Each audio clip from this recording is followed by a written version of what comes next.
¿Alguna vez te has preguntado por qué tomas ciertas decisiones financieras? ¿Por qué el dinero a veces parece ser tu mejor aliado y otras veces tu peor enemigo? Bienvenidos a Finanzas con Steven, el podcast que te llevará a un viaje fascinante a través de los misterios de tu mente y tu dinero. En estos episodios venimos explorando la psicología detrás de nuestras elecciones financieras, revelando secretos que afectan tus finanzas más de lo que podrías imaginar. Desde por qué ahorramos para el futuro hasta por qué gastamos en cosas que no necesitamos, te ayudaremos a comprender lo que realmente impulsa tus decisiones monetarias. Pero eso no es todo.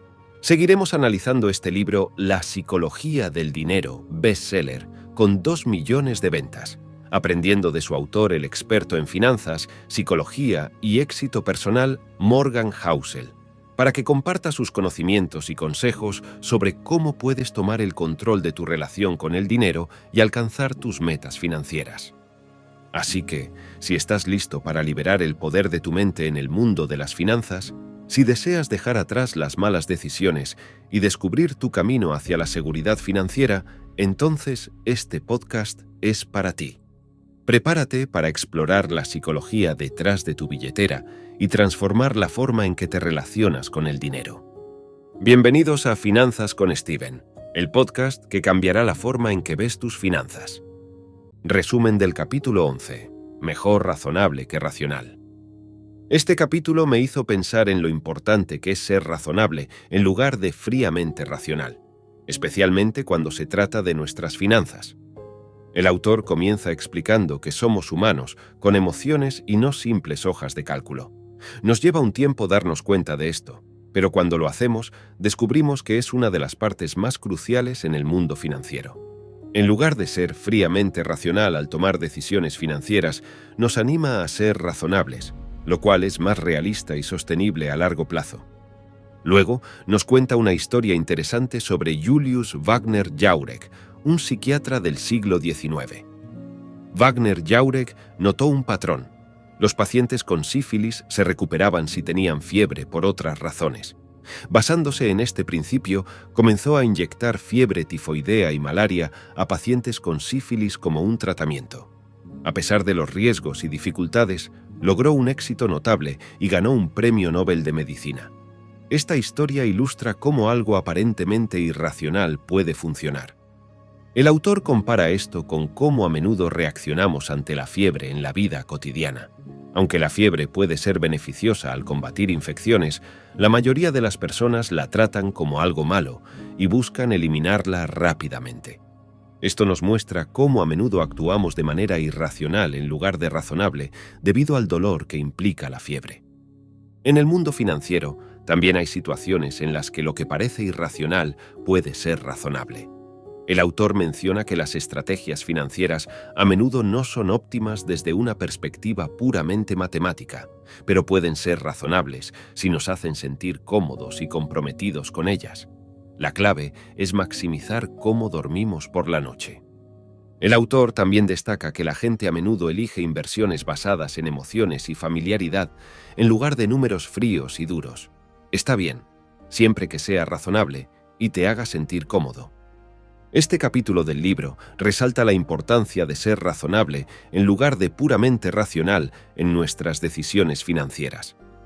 Al comprender nuestras emociones y nuestras necesidades personales, a menudo podemos tomar decisiones financieras más sostenibles y satisfactorias. Es un recordatorio de que somos seres humanos, no máquinas de números. Espero que te haya gustado la historia. Resumen del capítulo 12. Sorpresa. Vaya capítulo interesante. En este capítulo, el autor discute cómo la historia no es una guía perfecta para predecir el futuro en el mundo de las inversiones y la economía.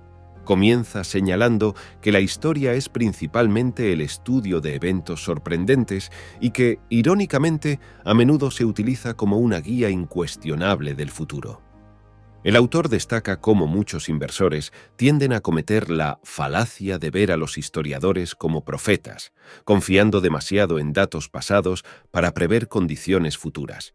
Sin embargo, argumenta que la inversión no es una ciencia dura como la física o la medicina, ya que los inversores tienen emociones y decisiones imperfectas. El autor subraya que las sorpresas más importantes en la historia económica son eventos sin precedentes, como la Gran Depresión, la Segunda Guerra Mundial o la burbuja de las .com, que no pueden ser previstos con base en la historia pasada. Además, señala que la historia no tiene en cuenta los cambios estructurales que son relevantes para el mundo actual, como los cambios en la industria, la tecnología y la regulación. El autor utiliza ejemplos de cambios significativos en la economía, como la evolución de los planes de jubilación, la industria de capital riesgo y la composición de los mercados de valores, para ilustrar cómo la historia no siempre es aplicable a la realidad actual. El capítulo destaca la importancia de comprender que la historia no es una guía perfecta para prever el futuro en inversiones y economía, ya que los sucesos excepcionales y los cambios estructurales pueden tener un impacto significativo. En lugar de basarse exclusivamente en la historia pasada, los inversores deben ser conscientes de la constante evolución y la imprevisibilidad de los eventos futuros. Resumen del capítulo 13. El margen de error. En este capítulo se discute la importancia de tener un margen de error o margen de seguridad en todas las áreas de la vida, pero en particular en las finanzas.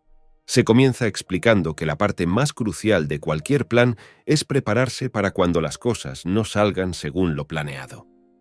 Esto se ilustra mediante ejemplos de jugadores de blackjack que cuentan cartas en los casinos de Las Vegas y cómo gestionan sus apuestas basándose en probabilidades en lugar de certezas. Se describe en detalle el concepto del recuento de cartas en el blackjack, que se basa en aprovechar las probabilidades a favor del jugador, pero también reconociendo la posibilidad de errores y pérdidas. La humildad y la gestión del riesgo son fundamentales en este enfoque. Se subraya la importancia de no apostar todas las fichas en un solo momento, ya que el mundo no es invariablemente amable. El capítulo también se enfoca en el margen de seguridad, un concepto popularizado por Benjamin Graham. La idea es que, en un mundo regido por la probabilidad y la incertidumbre, no debemos contar con pronósticos precisos, sino con márgenes para el error. Las personas a menudo subestiman la necesidad de este margen en las finanzas, como en el mercado de valores o al planificar la jubilación. Se destaca cómo el margen de error ayuda a resistir ante eventos inesperados, como caídas del mercado o cambios imprevistos en la vida. Además, se menciona que los inversores deben considerar la volatilidad y la posibilidad de errores en sus cálculos de rentabilidad futura, ya que el futuro es incierto. Este enfoque es una forma inteligente de gestionar el riesgo financiero. El capítulo finaliza con la idea de evitar riesgos que puedan arruinar completamente nuestras finanzas. Aunque es necesario asumir riesgos para avanzar, es fundamental no tomar riesgos que sean inaceptables y que puedan conducir a la ruina. La historia de personas afectadas por la crisis financiera y el apalancamiento excesivo ejemplifican esto. El autor aboga por dividir su dinero en dos partes, una para asumir riesgos y otra para protegerse. Finalmente, se destaca la importancia de prepararse para lo desconocido y evitar puntos de fallo en la planificación financiera. Esto significa ahorrar sin un motivo concreto y tener un margen de seguridad que pueda enfrentar situaciones imprevistas. En resumen, el margen de error y la gestión adecuada del riesgo son fundamentales en las finanzas personales. Resumen del capítulo 14. ¿Vas a cambiar? Un capítulo muy interesante sobre la planificación a largo plazo, y te voy a resumir lo más destacado. Resulta que a veces nos cuesta mucho planificar a largo plazo porque con el tiempo nuestros objetivos y deseos cambian. El autor cuenta la historia de un amigo suyo que, a pesar de las adversidades, se convirtió en médico después de años de esfuerzo. Pero cuando hablaron años después, resulta que no estaba tan satisfecho como pensabas. Luego, el capítulo entra en la idea de que todos cambiamos a lo largo de la vida. Por ejemplo, cuando somos niños, soñamos con trabajos emocionantes como conducir tractores, pero a medida que crecemos, nuestras metas cambian constantemente. Incluso cuando seguimos un plan, como convertirnos en abogados, la realidad nos lleva por diferentes caminos, como trabajar largas horas y apenas ver a la familia. El autor advierte sobre evitar los extremos al planificar nuestras finanzas y cómo debemos adaptarnos a nuestras cambiantes metas y deseos. También menciona la ilusión del fin de la historia, que nos hace subestimar cuánto cambiaremos en el futuro. Esto afecta a nuestra planificación financiera y nos lleva a reconsiderar nuestros objetivos a lo largo de la vida. El capítulo destaca la importancia de ser flexibles en nuestros objetivos financieros a medida que cambiamos a lo largo de la vida y nos advierte sobre los costos irrecuperables de aferrarnos a metas pasadas.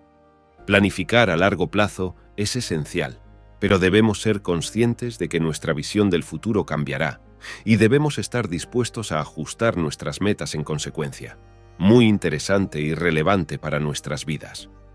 Resumen del capítulo 15. Nada es gratis. Todo tiene un precio, pero no todos los precios vienen en una etiqueta. En resumen, nos habla de cómo todo en la vida tiene un precio, pero no siempre es evidente. A veces, solo descubres cuál es el precio cuando ya es demasiado tarde. Comienza con el ejemplo de General Electric, GE, que era la compañía más grande del mundo en 2004, pero colapsó debido a problemas financieros en 2008, lo que nos muestra que el precio del éxito corporativo puede ser alto. El entonces CEO de GE, Jeff Immelt, dimitió y señaló que gestionar una empresa tan grande es más difícil de lo que parece desde afuera. Luego, se relaciona este concepto con la inversión en acciones, mostrando cómo el S&P 500 tuvo un crecimiento masivo durante 50 años, pero mantener la calma durante las caídas del mercado es difícil. El precio de tener éxito en la inversión es la volatilidad y la incertidumbre.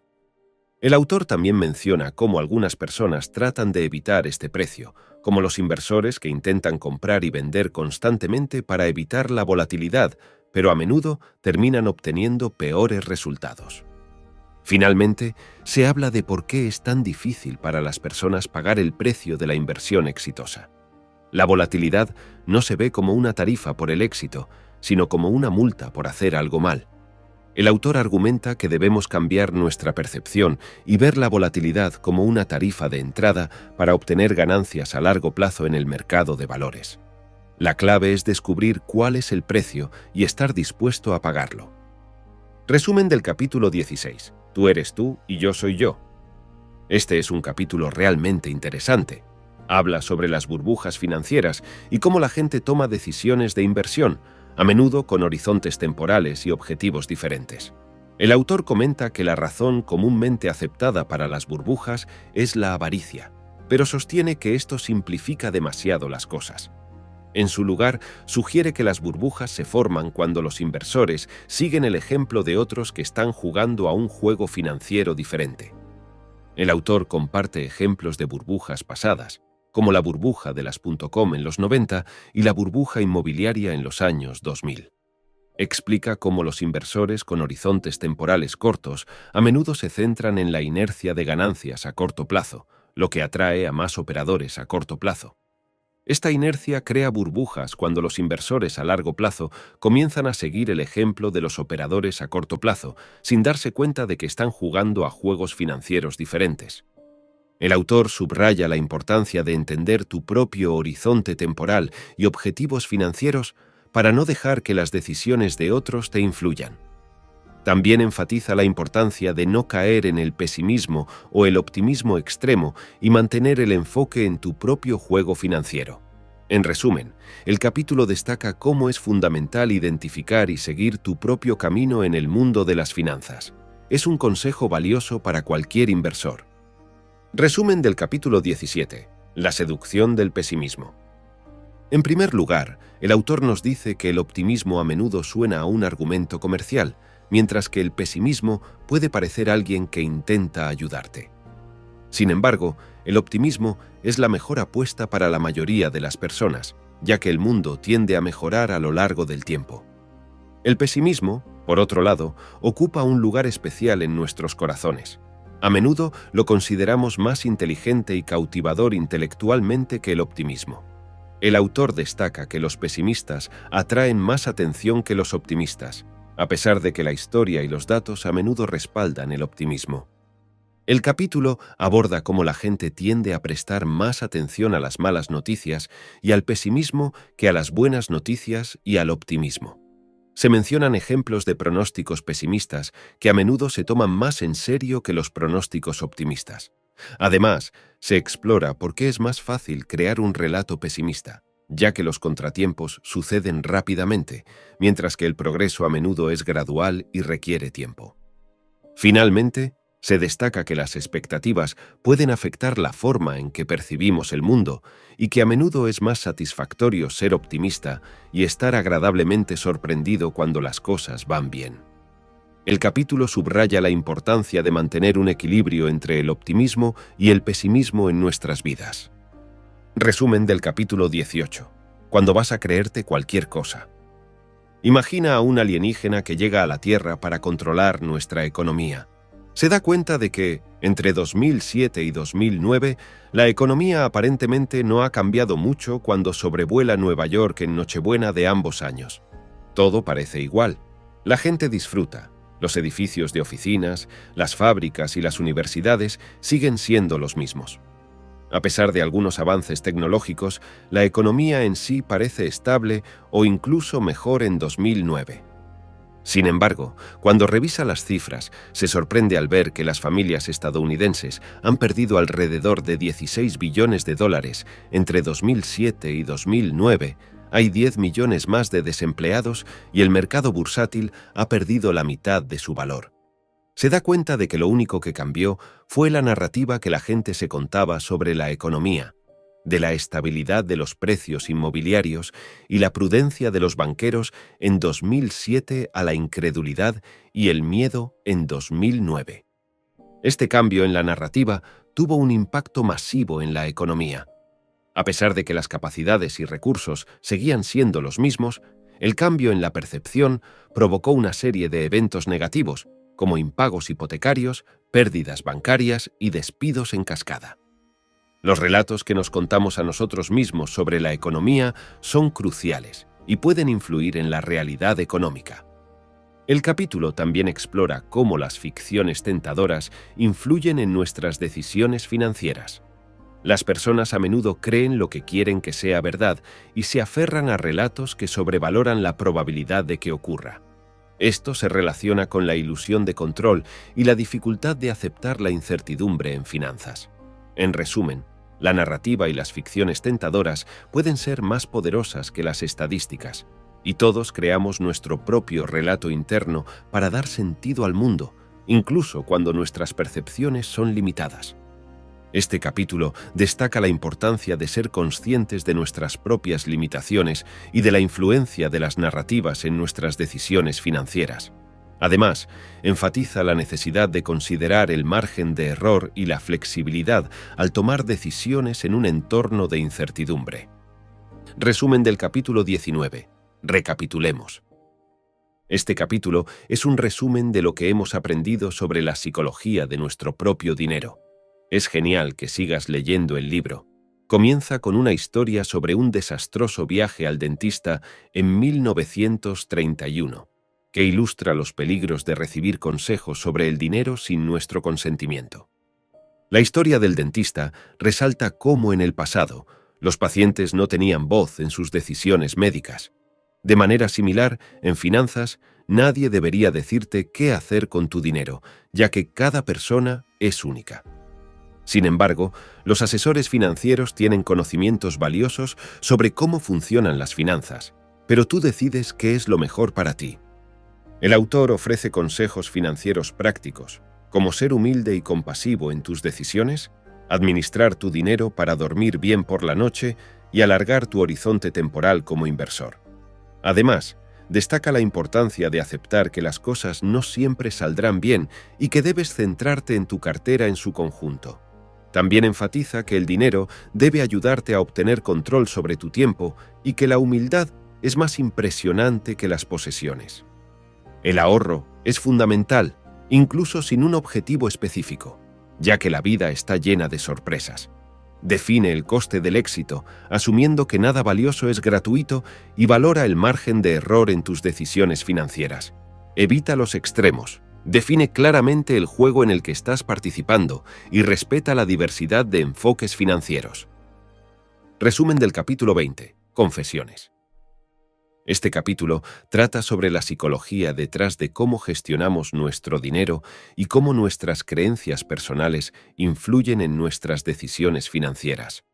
En primer lugar, se destaca la importancia de cuestionarnos cómo manejamos nuestro propio dinero, en lugar de simplemente seguir consejos de otros.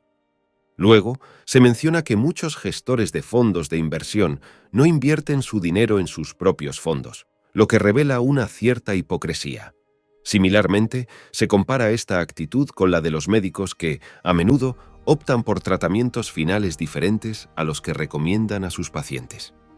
El autor comparte su filosofía financiera basada en la independencia económica. Enfatiza que su objetivo no es hacerse rico, sino ser independiente y poder tomar decisiones sobre su vida y trabajo sin restricciones financieras. Esto se logra viviendo por debajo de sus posibilidades y manteniendo un alto índice de ahorro. Además, el autor discute su enfoque de inversión, que se basa en fondos indexados de bajo costo en lugar de la selección activa de acciones. Argumenta que esta estrategia, combinada con el ahorro regular, ofrece la mejor probabilidad de éxito a largo plazo. En resumen, el capítulo explora cómo las creencias personales y la psicología juegan un papel fundamental en la toma de decisiones financieras.